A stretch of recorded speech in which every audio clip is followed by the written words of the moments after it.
వినకుండా ఏరులాగా నా మనసంతా గలగల పారింది, ఉరకలు వేసింది.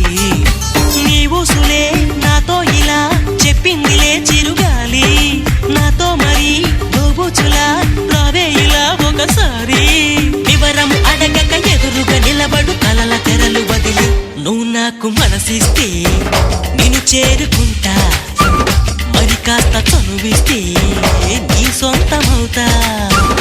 హే ఆకాశం నేలకు వచ్చింది, చిరుజల్లుగా మారి నాతోటి చిందులు వేసింది.